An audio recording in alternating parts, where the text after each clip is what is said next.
Hello everyone, it's Dr. Sam.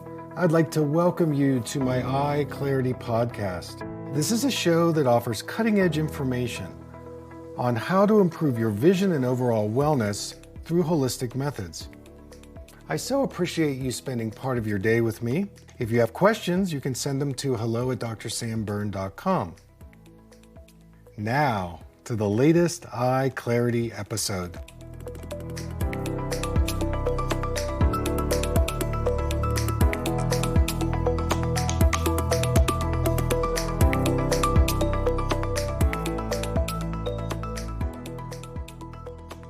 Hey everybody, it's Dr. Sam, and I want to welcome you to this special Q&A tonight. I have a few opening remarks. I've got some questions that I'm going to get to. In terms of the participants, if you have questions, you can either put them in the chat box or you can come on live with me, whatever you'd like. So I'm going to stay until we answer all the questions, and I want to start here. So recently, I had a colleague of mine ask me to come to his office, and he wanted me to observe some of his patients. He's got a couple of associates, and he wanted me to watch what he was doing. So I was sitting in the exam room, and I observed patient after patient was getting the following information. And these people were somewhere in their 30s, 35. And basically this doctor was saying the same thing over and over again to his patients. This is an ophthalmologist, and this was his line. Well, Johnny, or well, Julie, at age 40, you're going to start needing reading glasses. And at age 50, you're going to start needing bifocals. At age 60, you're going to need trifocals. We'll put you into those progressive lenses that work great. And you'll also be getting floaters at age 60 and probably a posterior vitreal detachment. Everybody gets those at age 60. And then at age 70, you will be scheduled for cataract surgery. And also, that's when you start getting glaucoma. So we'll probably end up putting you on some eye drops, pharmaceutical eye drops, and you will eventually need a laser procedure called an iridectomy. And at age 80, you'll be developing age-related macular degeneration, first the dry kind, then the wet kind. We'll be doing injections monthly, and you'll eventually lose your eyesight and your driver's license, and you'll end up in a nursing home. So I heard this over and over again, and I was like, wow. And this is what's happening in most eye care offices. And I'm here to say that you don't have to live out your doctor's diagnosis. And one of the missions that I developed very early was to promote how to help people improve their eyes and vision as they get older. It just so happens today, I was seeing an 83-year-old patient. She's going to be 84 in March. And I met her when she was 80 years old, and she was scheduled for cataract surgery with both eyes. She was in trifocals. She was really having a hard time with her knitting. So at 83, both of the cataracts have dissolved completely. Her prescription has reduced multiple times. She's out of the progressive lens, trifocal lenses, and now she's just using a pair of computer blue blocking glasses for digital time, and she uses some glasses for her reading and for knitting. And she was so excited because here she is going to be 80, turning 84, and her eyesight is getting better. I'm not making this up, folks. And I've probably at this point helped hundreds, maybe thousands of people achieve this amazing breakthrough, and you can do that too. Which brings me to the summit, because many of you on this on this broadcast have just finished devouring the Whole Health Summit. This is my second annual.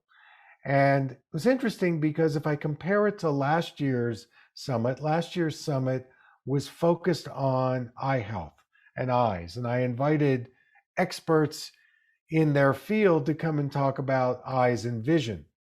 Well, this year, what I decided to do is invite leading cutting edge holistic health practitioners to talk about their specialty as it relates to our overall health and wellness.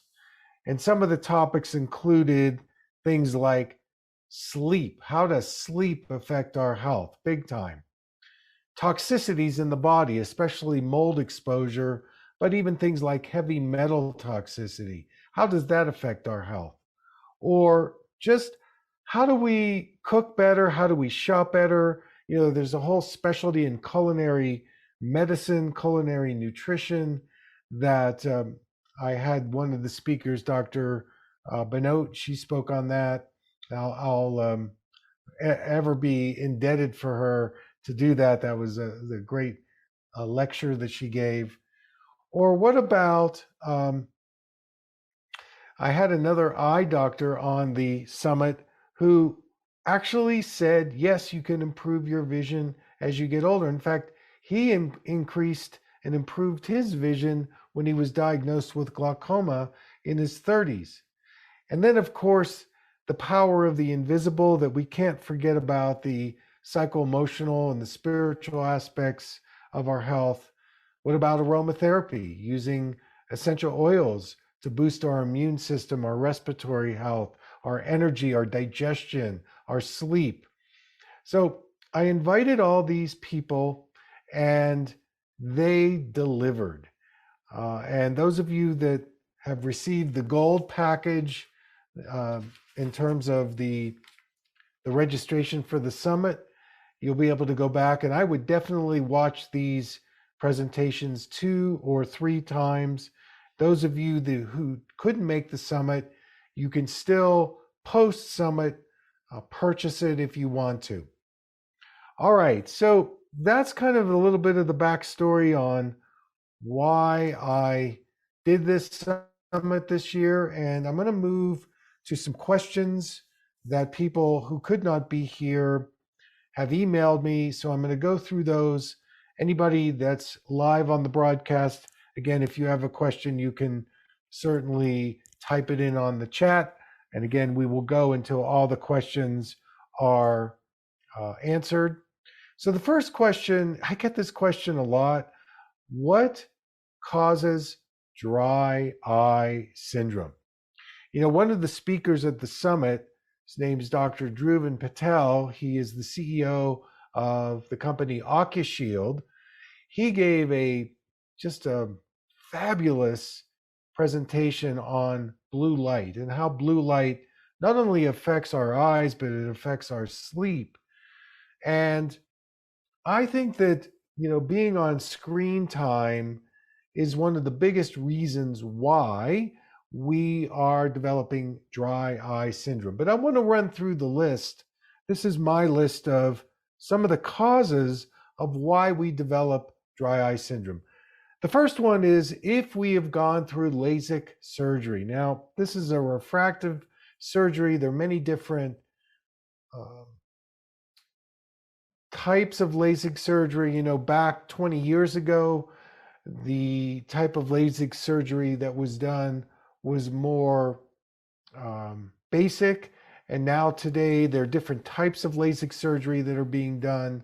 But it comes down to the same thing. Whenever you start putting laser on the cornea, you are setting up the situation where you are going to probably have some problems with tear coverage or tear evaporation. So LASIK surgery is one reason why people develop dry eye. The second reason is cataract surgery. And I know cataract surgery is a very successful surgery, but still one of the side effects that I see quite a bit from cataract surgery is dry eye. Another one is the state of the health of your eyelids. I can't say this enough, but if your eyelids are inflamed, if you've got conditions like blepharitis, meibomian gland dysfunction, chalazions, styes, anything that blocks the ability of the glands to produce the tears, you're going to be developing either a evaporation problem with your tears or a poor combination of the tears. They're made up of a few layers of aqueous, mucin, sebaceous level layers of the tears, that they're going to have very poor coverage on the cornea. And the cornea is the clear window of the eye where we've got all those tiny little not blood vessels, but nerve endings that if our tears are not covering the cornea every time we blink, it feels like we've got grit or sand in our eyes, and this is a chronic issue. As we talked about, digital time, screen time is going to automatically dry your eyes out. Again, the blue light, especially coming from screens and LEDs, are going to naturally dry out all the eye tissue. So this is another reason why we develop dry eye. Low thyroid. Thyroid disease is a major culprit for dry eye. Adrenal imbalances, especially adrenal insufficiency, where we are pumping out a lot of cortisol as a way to kind of deal with either acute or chronic stress. This will dry out all of our mucous membranes, including the eyes. Women's hormonal issues. So women in their menstrual cycle, this can cause dry eye syndrome. Post-menopause, this is another reason why we can develop dry eye. Smoking, drinking coffee, so lots of caffeine, this can cause dry eye. So now I'd like to move to, well, what are some of the strategies? Well, I got a message here. What about drugs? Yes, drugs, pharmaceutical drugs can dry your eyes out. So things like antibiotics, antihistamines, blood pressure medications, antidiuretics, and even over-the-counter drops that you get at the drugstore that get the red out. These can all lead to dryness also. Vitamin D deficiency is another reason why we develop dry eye. So the first thing to note is that you want to use natural eye drops. One of my favorite is Optique eye drops. These are a type of homeopathic eye drops. Obviously, the 5% MSM is another support for dry eye. Making sure you're getting the healthy fats and oils, omega-3, 6, and 9. There's a new one that's come out called omega-7, and that is a promising, sea buckthorn is another term for omega-7. Making sure you're getting enough vitamin A and zinc in your diet. You know, zinc helps in the metabolism and the absorption of vitamin A. Most people are deficient in zinc. And avoiding things like trans fatty acids, inflammatory foods, and even taking a look at your intestinal health. You know, I have found that when there's an inflammation in the intestinal tract somewhere, this actually eventually is going to affect our eye health, our eye tissue, especially in the dry eye world. And then you can add some things like N-acetylcysteine, coenzyme Q10, curcumin, resveratrol. All of these things are very beneficial. And even the triad, lutein, zeaxanthin, and astaxanthin. These are the carotenoids that help support the macula, the retina, but they also have a very positive effect on the cornea and the eyelids. So that's my take on the dry eye world. I think, again, I can make a statement that any eye problem has its roots systemically, metabolically, energetically, toxicity wise, microbiome wise in the body. And we can't just look at the eyes in isolation. Okay, the second question I want to take is from one of the participants who has decided to do cataract surgery. And she wants to know, what are the best intraocular lenses to use? She's overwhelmed with what the surgeon has offered her, and she would like my advice. Well, here's the deal with cataract surgery. We have to take into account the brain-eye connection. It's pretty obvious that the brain has a very big influence in our perception and our vision, what we see, what we interpret, our guidance system, our movement, our balance, our processing of information. Some studies say that 50% of the vision takes place in the brain. I think it's even higher, maybe 90% of vision is in the brain. And so when you start putting new lenses, new refractive things in front of the eyes, you now are setting up a situation where the brain and the body have to make some kind of an adjustment to be able to adjust to the new prescription. And when you start getting into intraocular lenses that we are called multifocal, they're like bifocal, they're splitting the eye into 2 or 3 parts. That becomes very confusing for the brain to have to figure that out, because it's a very fixed system in the eyeball.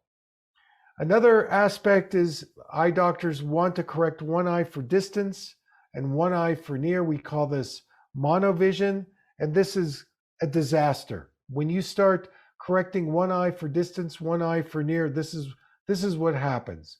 The brain starts suppressing one of the eyes based on where it is not being used. So let me illustrate this for a second. Let's say this lady decides that she's going to go have cataract surgery, and in the right eye, the surgeon is going to correct that for her distance, because that's her dominant eye. And then he's going to correct the left eye for the reading. So it creates, you see my hands here, a kind of a split in the focal distance of the vision.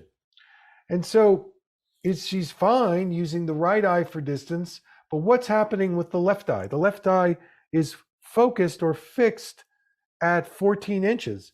So since the left eye is not going to participate, the brain begins to shut off that eye to avoid double vision and confusion. So you lose your depth perception, you lose the peripheral vision on that side, and it creates a lot of confusion. At the same time, let's say she's on the screen or she's on her Kindle and she's reading with the left eye. The right eye is somewhere out in 20 feet or infinity. It cannot come into focus with the left eye. So again, that's the place where the brain starts to suppress the right eye. You see where I'm going with this? When you start putting the eyes at different distances, it creates a mismatch, and the only thing the brain can do at that point is shut down the other eye. So multifocal lenses, bifocal lenses, monovision. Here's the third lens, astigmatism. So let's talk a bit about what astigmatism is. Astigmatism means there's a warp or a twist in the eyeball, and so it's shaped more like a football as opposed to a tennis ball. And so this creates an irregular blur, an irregular shape that you need a kind of 2 types of lenses to correct for the astigmatism.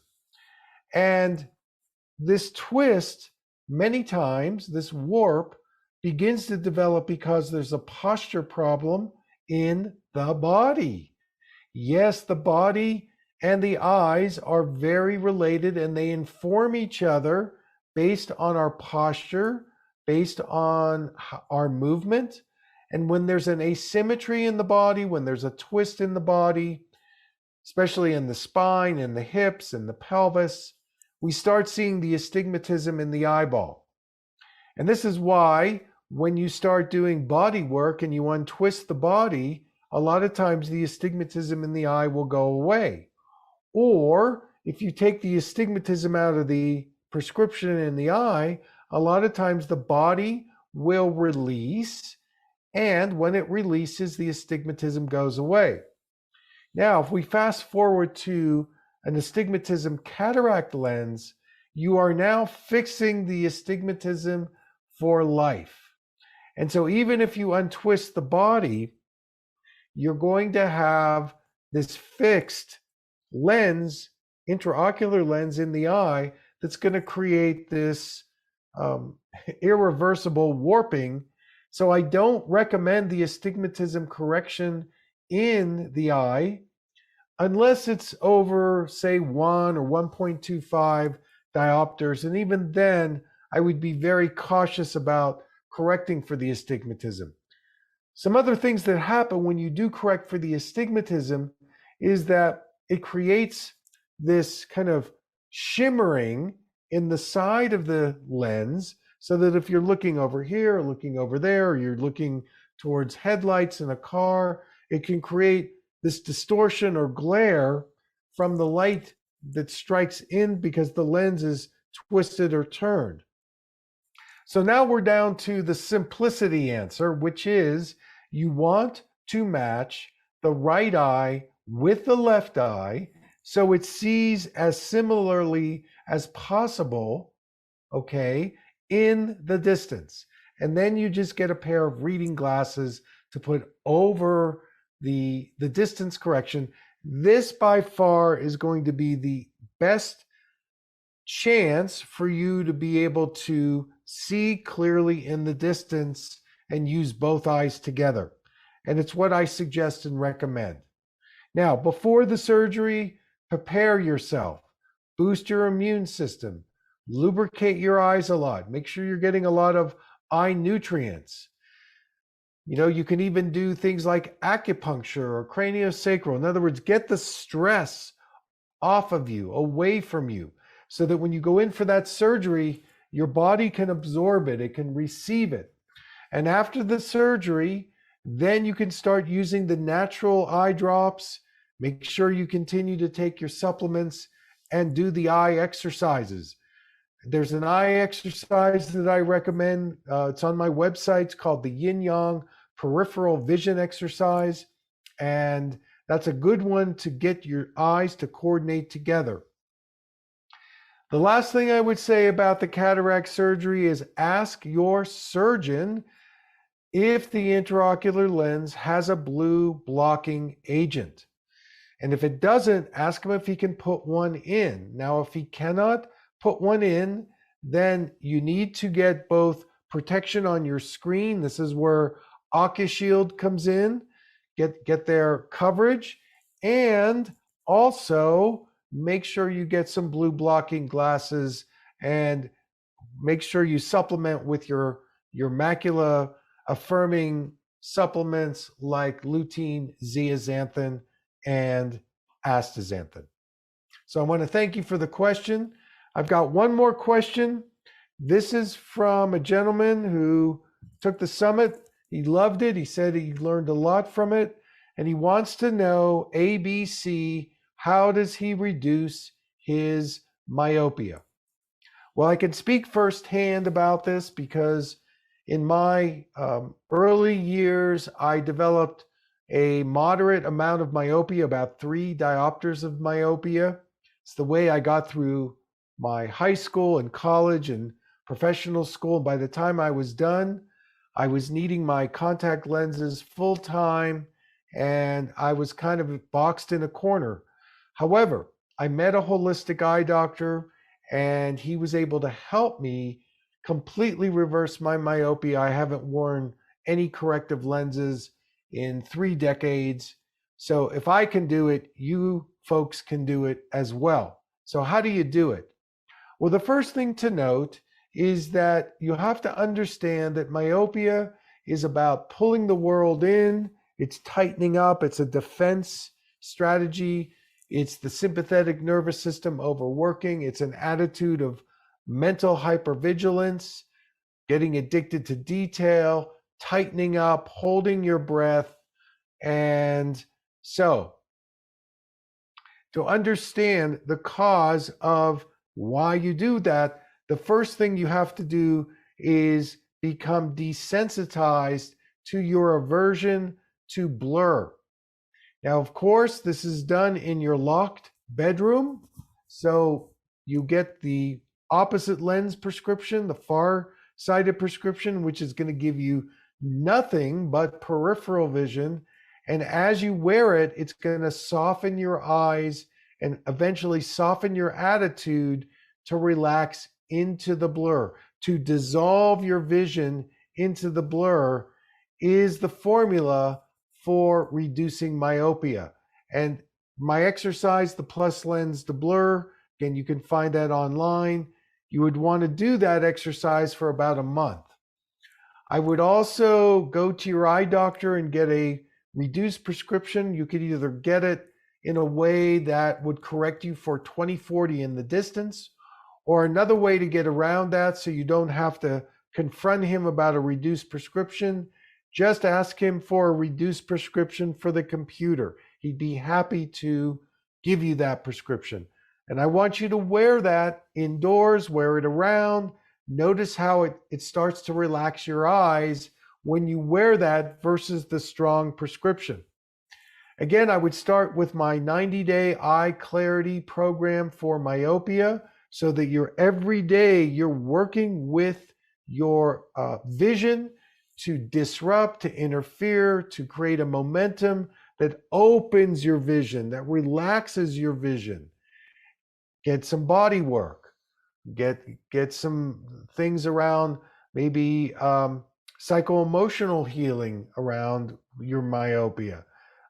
Get body work. Nutrition is another piece. Maybe start doing some intermittent fasting. We had one of our speakers, Megan Ramos, talk about the great benefits of fasting and intermittent fasting. When your glucose levels start to go up and you're not able to regulate them, sugar in eyes, myopia is one of the culprits of it. Boost your nutrients, get more natural sunlight, go without your lenses some of the day when you can. And you'll find over a period of a few months, your prescription is going to keep reducing and reducing and reducing, just like I did. And there you go. You're on the track to be able to reverse the need for your glasses or contacts.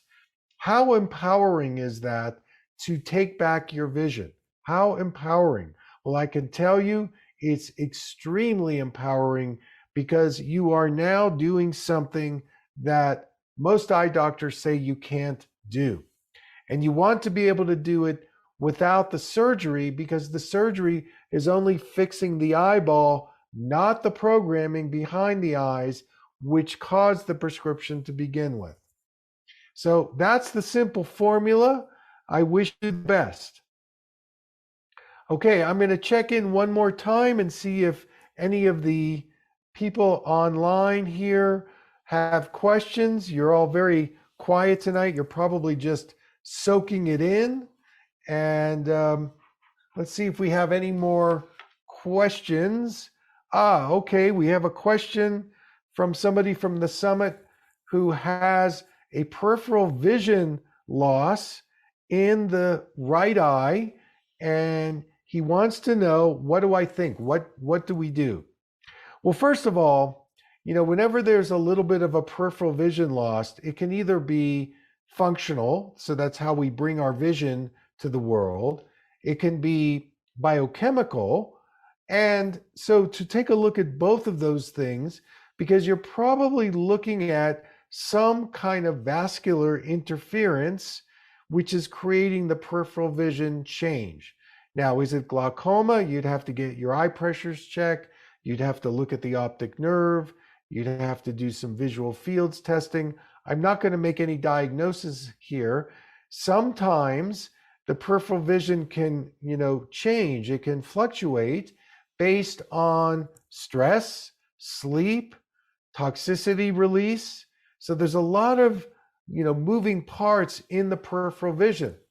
But one thing to note is that sometimes if you wear what we call a homeopathic lens, this is a lens that's a very low magnification lens. You put it on and it begins to open your peripheral vision and relax your eyes. This would be a great technique to use whenever you're on any screen time.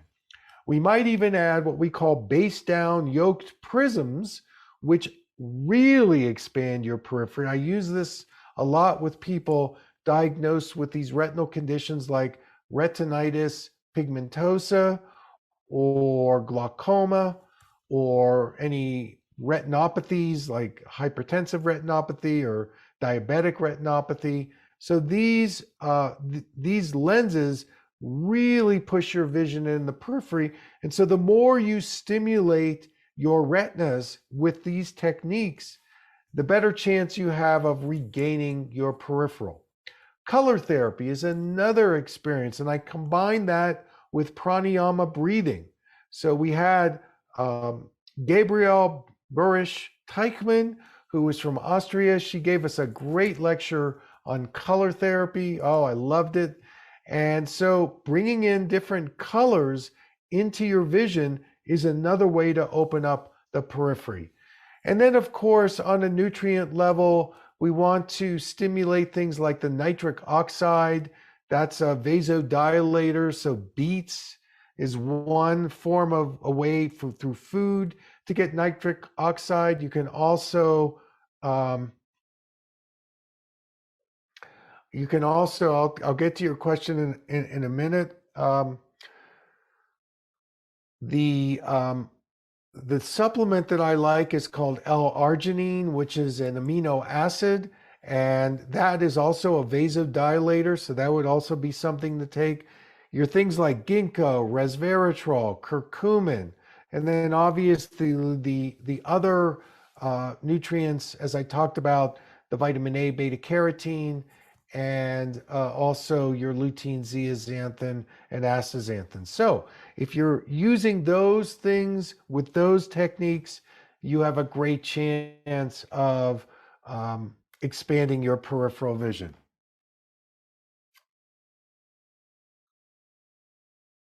Okay, this is a question. I ordered the blue blockers. Congratulations. Later, I saw your post about the Harman distance being about 12 inches.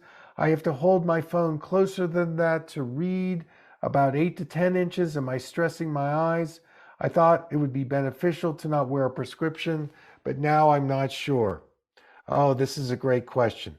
All right, so let's bring in the Harman distance. This was designed by a vision scientist and engineer, Darrell Boyd Harman, and he did some studies at Ohio State on what's the optimal distance to hold your, at that time it was books, now it's your phone, at measured from the knuckle to the elbow. So it can be anywhere between 8 to 10 to 12 inches.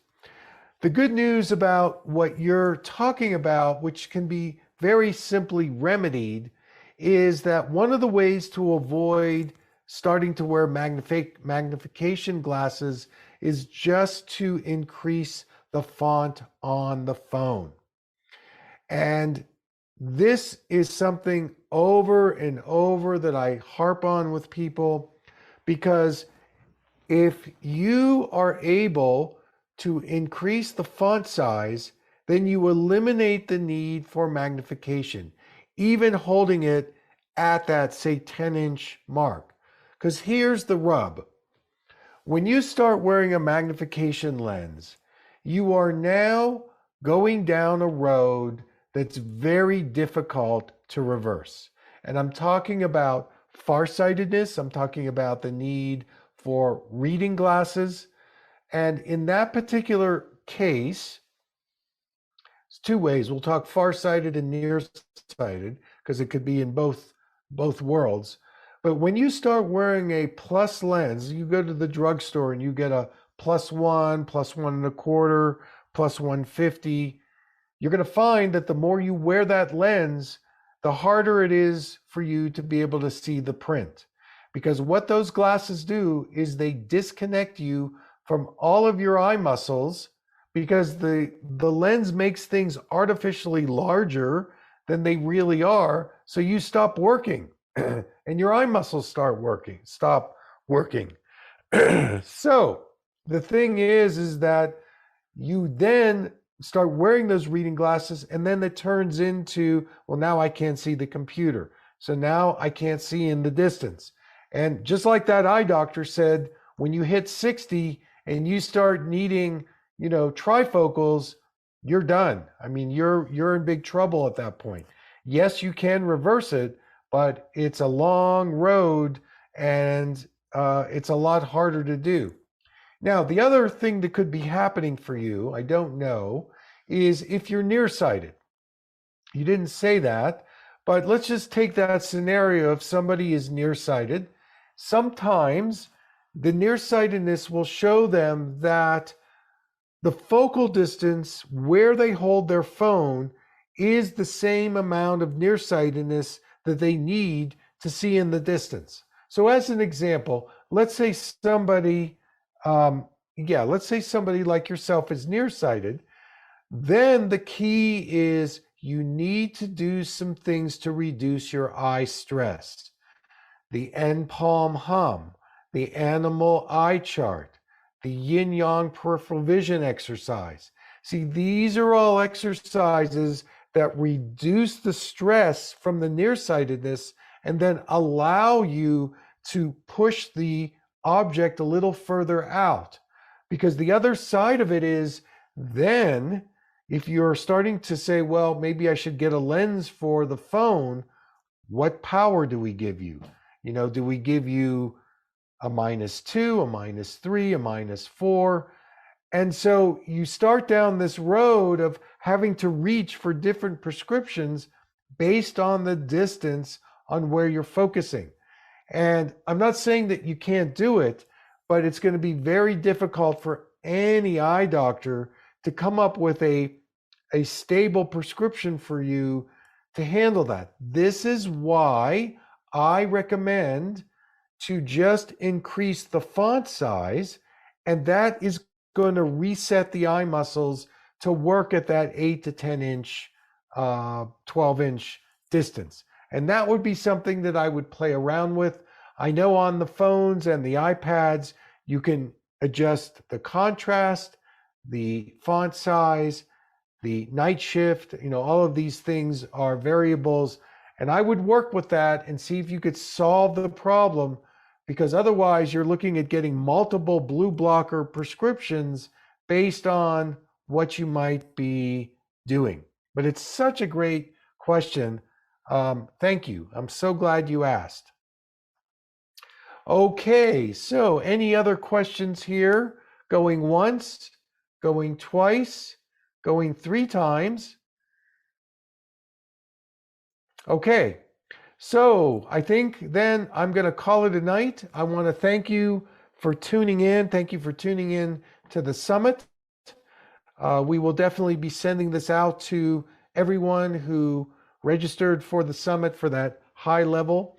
And I want to thank you for joining us and supporting us. And I look forward to seeing you at the next workshop, Facebook Live. Definitely digest my content. And thank you so much.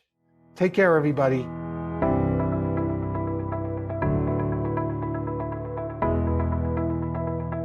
Thank you for listening. I hope you learned something from the EyeClarity Podcast show today. If you enjoyed the episode, make sure to subscribe on iTunes or Spotify and leave a review. See you here next time.